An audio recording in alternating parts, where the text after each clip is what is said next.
All right, business travel. What do you plan to spend on your next business trip / vacation? But as far as the business, the mileage from home's office, isn't it also mileage from our appointments? From appointment to appointment, yeah. So from home to office, your next appointment, etc. So yeah, that's very key. What is the cost of your next business trip / vacation? All right. I don't go on vacation that's not a business trip. Amen. Because Uncle Sam picks up the tab if I'm taking care of business on vacation. All right. We're trying to teach you guys how to get Uncle Sam to pick up the tab. All right. Business meals and entertainment. All right. How much do you spend on meals and entertainment? On a weekly basis, daily basis, monthly basis? All right. Are you taking care of your receipts? Are you tracking this stuff? Because Uncle Sam wants to pick up 50% of the meals that you pay for. All right. Even if you're sitting down with a client and you pick up that whole meal, he wants to pick up 50% of the tab for the meals that you pay for when you sit down and entertain a guest. All right. And then I'm going to share some extra secret tips at the end. But here's my favorite of all time. Anybody got kids in the room? Yeah. Kids between the age of 6 and 18. Yeah. All right. Got kids between the age of 6 and 18. What jobs can you pay your children to do in your business? Right? Why is it important to know this? But the money stay in the house. Let me go back. What did I do? No. Let me just. Come on. All right. Let's see. Let me get back there. Now, I'll tell you why that's important.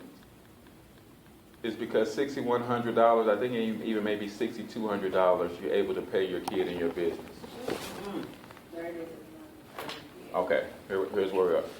You need to know this because $6,100, I didn't check before I left. I intended to check before I left. But I know last year was $6,100. This year may be $6,200. You can pay your child for working in your business $6,100 per child. And here's the power of you having a home-based business versus you having a corporation. If I had a corporation and I paid my son $6,100 to work in my business as a corporation, I have to take out Social Security, FICA, and all those other employment taxes. As a home-based business, when your child works for you, you don't have to worry about any of that. You operate your business as a sole proprietor. So as a sole proprietor, you don't have the same liabilities and the same responsibilities to cover employment taxes and things like that. So I have 3 sons between the age of 6 and 18. I have a 16-year-old, I have a 15-year-old, and I have a 13-year-old. All right.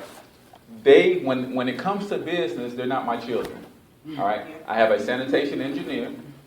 I have a social media guru who handles all of my social media, and I have my Mr. Fix-It. So I just bought shelves for my office, and I have one son who's good with his hands, so he's going to put that together, and I pay him.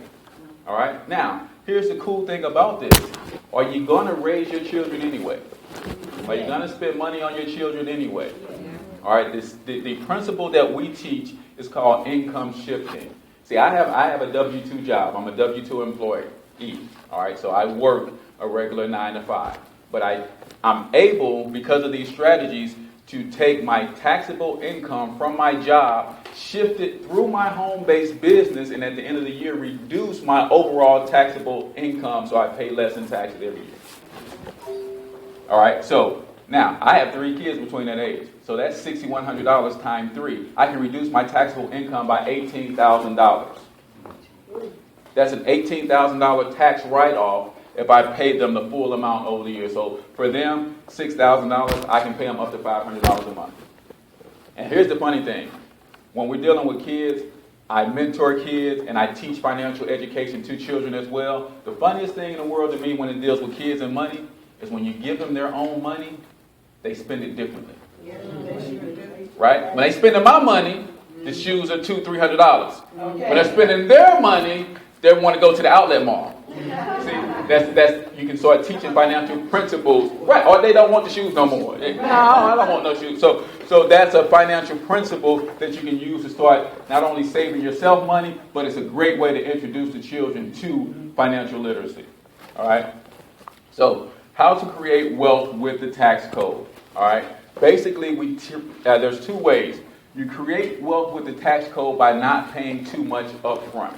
All right, and we're going to get into this a little bit more, how you can use this as a strategy for recruiting and retaining your prospects. But if you guys had W-2 income, then most people are paying taxes up front, too much taxes up front to the tune of $40 per week too much, according to the IRS document they put out in 2005. So that's $160 a month that most W-2 wage earners are paying in taxes because they have their W-4 filled out incorrectly and they're allowing the government to withhold too much taxes for you. So you guys don't have that because you're not W-2 wage earners, but I'll show you strategy number 2.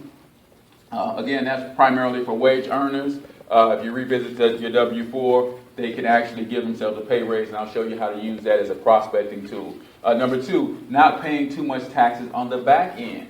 All right, this whole first half of the presentation, that's what we talked about. All right, you guys are going to receive commission checks all throughout the year for what the business that you write, correct? Right. At the end of that year, you have the option, if you are doing what I'm telling you, you're taking account of all of your tax deductions as it relates to your business, then say, for instance, you make $50,000. You wrote $50,000 worth of business this year. What I like about the W-2 wage earner is you guys get all of your money up front. See, if you don't know this strategy as a W-2 wage earner, then you allow Uncle Sam to take money from you off the top. All right, but you guys, you get your 100% commission check, you get your commission up front. So what you want to do is figure out how to not pay too much taxes on the back end, and that's by taking all of your tax deductions. All right, take advantage of every single tax deduction. As a home-based business owner, there's over 400 tax deductions that you have access to. We talked about the main 5, but you guys are all using your cell phones every day for business. You guys are all using your internet connections for business. All of that is tax deductible. You just have to track it. All right.